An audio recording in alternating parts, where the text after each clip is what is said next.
Bienvenidos. Hoy vamos a sumergirnos en una reflexión, la verdad, muy interesante. Nos va a llevar desde las ruinas imponentes de Teotihuacán hasta preguntas bastante serias sobre nuestro mundo actual. El punto de partida es un texto de Ronald Echeverría que se titula, y ya el título llama la atención, y entrarán otros dioses en el templo del sol, así con signos de exclamación. El autor arranca contando su asombro, casi diría su impacto, al visitar este lugar, Teotihuacán. De hecho, fíjate, le dedica el texto a las grandes culturas precolombinas. Menciona a los teotihuacanos, mayas, zapotecas, incas y también a lo que él llama el crisol de la nueva raza mesoamericana.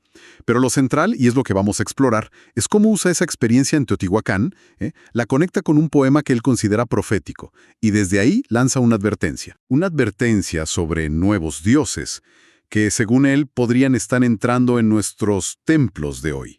Esa es la idea que queremos desgranar. Exactamente, y ese título, como dices, viene de ahí, de un verso del poema La tristeza del Inca, de José Santos Chocano. El verso es, y entrarán otros dioses en el templo del sol.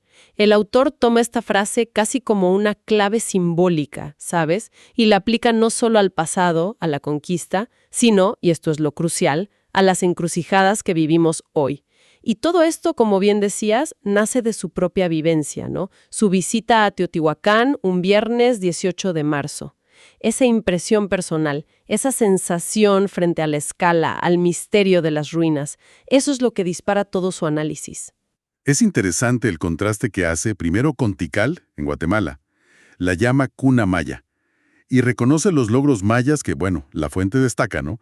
Un urbanismo avanzado ahí en plena selva. Sí. Una ciencia que incluía un calendario, dice, más exacto que el gregoriano, el manejo del cero, escritura, arte y, claro, pirámides como el Gran Jaguar. Otro mundo, metido en la selva húmeda. Sí, pero luego el foco se va a Teotihuacán. Y ya el nombre, ¿no? Lugar donde los hombres se convierten en dioses o ciudad de los dioses. Eso ya te habla de su peso ceremonial, religioso. Menciona como dioses principales a Quetzalcóatl, la serpiente emplumada, que es clave en tantas culturas de Mesoamérica, y a Tlaloc, el dios de la lluvia, fundamental para ellos. Y las pirámides, es que son imponentes. La del Sol es como la gran protagonista. Sin duda. El texto se basa en datos que menciona de la Universidad de Oriente. Y dice que está en la Calzada de los Muertos, un nombre que ella sugiere rituales, ¿no? Su construcción empezó tempranísimo, entre el 1 y el 150 después de Cristo. Las cifras son, impactantes. Más de 60 metros de alto, una base enorme. Pero más allá del número, lo que impresiona es pensar en el esfuerzo humano, la organización que se necesitó. Claro. Hecha de adobes, cubierta con estuco, seguro que pintada con escenas religiosas, y arriba de un templo. Era el corazón de la ciudad, sin duda. ¿Imaginarla como era? Uf. Y luego está la pirámide de la luna, al otro extremo de la calzada. También impresionante, aunque un poco más pequeña. Se cree que es muy antigua y estaba dedicada, según dice el texto, a una diosa del agua, de la fertilidad. Su lugar dominando la plaza refuerza esa idea de un espacio planificado con una intención ceremonial muy fuerte. Lo fascinante, más allá de los detalles, es esa escala monumental, ¿no? Pensada para conectar al hombre con lo divino. La fuente ubica el esplendor de Teotihuacán como por el 300 después de Cristo, pero luego vino el declive y el abandono hacia el 900 después de Cristo. Habla de un gobierno teocrático, o sea, sacerdotes con mucho poder, y una economía basada en la agricultura. Maíz, frijol, amaranto, tomate, cultivados con sistemas de terrazas, riego y también mucho comercio. Pero el gran enigma, y eso lo recalca el texto, es el final. ¿Por qué se abandonó? A diferencia de los mayas, que dejaron más escritura, de Teotihuacán no tenemos una explicación así clara. O sea que... Cuando llegaron los españoles siglos después y se toparon con los mexicas, los aztecas, Teotihuacán ya era una ciudad en ruinas. Veneradas, sí, pero su gente original ya no estaba. Y el autor menciona que hay teorías de todo tipo, incluso algunas medio, especulativas, sobre extraterrestres y eso, pero no se mete mucho ahí. No. Lo que le interesa es ese vacío, ese misterio de la caída. Y justo ahí es donde conecta con la poesía. Exacto. Ahí introduce el poema La tristeza del Inca, de Chocano, el cantor de América. Y usa un fragmento no tanto por la historia inca en sí, sino como una metáfora que para él resuena con Teotihuacán y, bueno, al final con nosotros. El fragmento es muy visual. Describe a un joven inca muy triste, melancólico. Consulta a un sacerdote y este le da una profecía terrible. Habla de hombres muy blancos, de un marcial caracol, como un cuerno de guerra, Ajá. de cataratas de sangre, o sea, violencia, y culmina con la frase del título. Y entrarán otros dioses en el templo del sol. Y lo interesante es cómo el autor amplía esa interpretación. No lo ve solo como la caída del imperio inca entre los españoles. Lo ve como un símbolo de todo ese choque de civilizaciones que afectó a todas las culturas precolombinas. Entiendo. Aunque Teotihuacán ya estaba abandonada mucho antes, para el autor esa frase «entraron otros dioses» captura esa dinámica de reemplazo, de imposición, de transformación radical que trajo la conquista a todo el continente. Es una lectura fuerte del poema, ¿eh? Usarlo como una clave para entender algo tan grande. Sí, sí. El poema se convierte en un símbolo del fin de una era y el inicio de otra. Una marcada por nuevas creencias, nuevas estructuras de poder, nuevos dioses en un sentido amplio. Y desde ahí, el texto ya se mete a valorar la conquista. Intenta hacerlo, dice, buscando un equilibrio, reconociendo claros y oscuros. Por un lado, señala que potencias como España, Portugal, Inglaterra, Francia, pues trajeron cosas de Europa: ciencia, tecnología, su religión. Pero el autor, según se lee, insiste mucho en no querer criminalizar ni a las culturas de aquí ni a la hispana. Lo plantea como hechos históricos que pasaron y que hoy los vemos distinto, ¿no? Con ideas como derechos humanos, autodeterminación. Claro. Menciona eso de que la historia la escriben los vencedores, como diciendo, ojo, que hay otras miradas. Y el resultado de ese choque, como lo presenta Echeverría, es un crisol de dos razas, una simbiosis cultural, forzada, pero real. ¿Cómo profundiza en esa idea del mestizaje? Argumenta que, bueno, aunque la cultura europea se impuso, muchas veces a la fuerza, por la espada, dice, la cultura indígena no desapareció del todo, sobrevivió en las raíces, en su forma de ver el mundo. Ajá. Transmitida más por debajo, ¿no? Oralmente, por los mayores, en ritos, costumbres, en esa conexión con la naturaleza, la madre tierra, que el texto valora mucho. Reitera los aportes indígenas en ciencias, en artes. Sí, y refuerza la idea de que entraron otros dioses no solo es reemplazo, sino también mezcla. La hibridación que creó una nueva realidad cultural aquí, en Mesoamérica y en toda América Latina.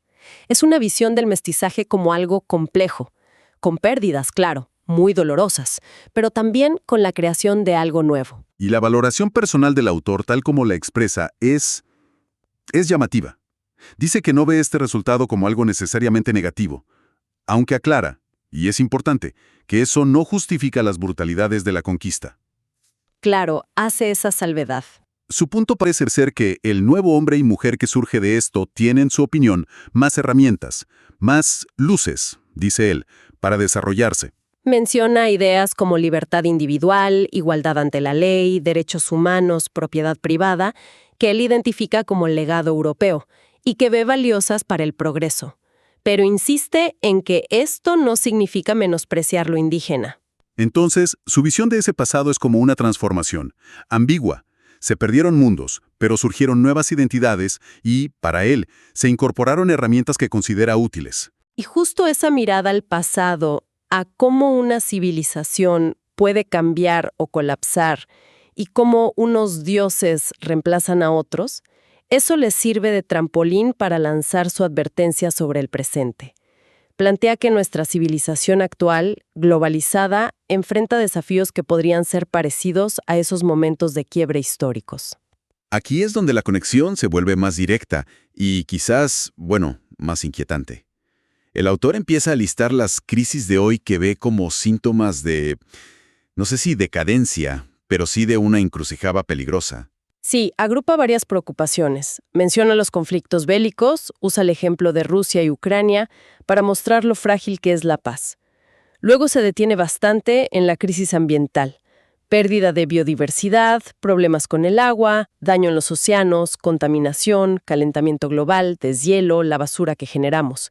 Dibuja un panorama ecológico complicado. También señala problemas económicos, modelos de producción que él cree insostenibles.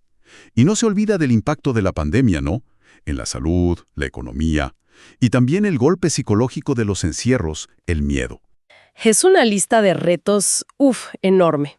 Sin embargo, el texto no es solo pesimista. Contrapone estas crisis con los logros, que son innegables, de la modernidad. Reconoce los avances en tecnología, ciencia, infraestructura, las comunicaciones con Internet, cómo los movemos, la producción masiva que ha mejorado la vida de muchos. Menciona mejoras en salud, educación, poder viajar, incluso avances en las empresas, eficiencia, digitalización, inteligencia artificial, robots, manejo de datos. Describe un mundo tecnológicamente muy avanzado, deslumbrante casi. Exacto. Un mundo de templos modernos, podríamos decir, llenos de tecnología, de comodidades.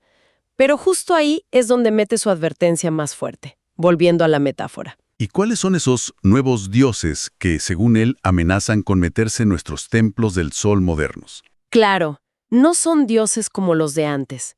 Son más bien ideologías, valores o antivalores, tendencias sociales que él ve peligrosas. Habla de una crisis de valores, de una sociedad que percibe como codificada, muy centrada en exigir derechos, pero sin muchas ganas de asumir responsabilidades. Describe una tendencia que le preocupa hacia la división, la segregación. Dice que, a veces, irónicamente, luchando contra la desigualdad se acaban creando nuevos conflictos, resentimientos entre grupos. También advierte sobre lo que él ve como una inclinación a buscar soluciones en un estado cada vez más grande, más controlador, casi totalitario. Y hace una observación muy, muy dura sobre una posible inversión de la moral. Dice que nota una tendencia donde a lo bueno se le está comenzando a llamar malo y a lo malo normal y deseable. Es una crítica fuerte a ciertas corrientes actuales, sí. Sin duda. Y la advertencia final es como la conclusión de todo. Si estas tendencias que él ve negativas, la crisis de valores, la división, el autoritarismo, siguen avanzando, entonces otros nuevos dioses entrarán en nuestros modernos templos del sol. ¿Y cómo serían esos nuevos dioses metafóricos? ¿A qué se refiere? El texto los describe como entidades o sistemas sin corazón, sin principios morales firmes, menciona explícitamente la falta de principios cristianos, reflejando desde donde habla el autor, sin solidaridad real y, sobre todo, divisivos. Serían como fuerzas que ocupan el centro de nuestra sociedad, nuestros templos tecnológicos, glamorosos, pero que la vacían de su contenido humano. Es fascinante ver cómo esa metáfora del Templo del Sol viaja desde Teotihuacán y el poema de Chocano hasta esta advertencia para el siglo XXI. La verdad es que el recorrido que propone el autor es amplio y te deja pensando. Empezamos con el asombro ante las piedras antiguas de Teotihuacán, leímos un poema como símbolo de un cambio traumático, reflexionamos sobre la herencia compleja de la conquista, del mestizaje, y terminamos en un análisis crítico de las tensiones y peligros de nuestro mundo actual, globalizado y tecnológico. Pasamos de la arqueología a la filosofía social, casi sin darnos cuenta. Y esa metáfora central, la de los nuevos dioses entrando en el Templo del Sol, es el hilo conductor. El autor la presenta casi como un patrón que se repite en la historia. Un orden viejo, con sus dioses, sus valores, sus templos, es desafiado y, al final, reemplazado por uno nuevo. Pasó con la conquista y él sugiere que algo parecido, aunque de formas muy distintas, podría estar pasando ahora, con las fuerzas ideológicas, tecnológicas, culturales que moldean nuestro mundo. Es una llamada a pensar qué tipo de dioses, o sea, qué principios, qué valores, qué prioridades estamos eligiendo para que ocupen el centro de nuestra civilización hoy. Exactamente. No se trata solo de si avanzamos tecnológicamente o si tenemos más cosas, sino de cuál es la base ética, la base espiritual que sostiene a la sociedad. Lo cual nos deja con una pregunta final, ¿no? Que resuena con esa inquietud del autor. Si aceptamos su idea de que podríamos estar dejando entrar nuevos dioses, quizás deshumanizantes, en nuestros modernos y sofisticados templos, ¿qué define a esas fuerzas hoy? ¿Es la tecnología cinética? ¿El consumismo vacío? ¿El individualismo extremo? ¿La polarización que nos impide hablar? Y quizás lo más importante, ¿cómo nos aseguramos, como personas y como sociedad, de que nuestros propios avances, nuestras comodidades, no terminen, irónicamente, destruyendo lo que nos hace humanos y lo que le da sentido a vivir juntos? Son preguntas que el texto deja ahí, flotando, para que cada quien piense.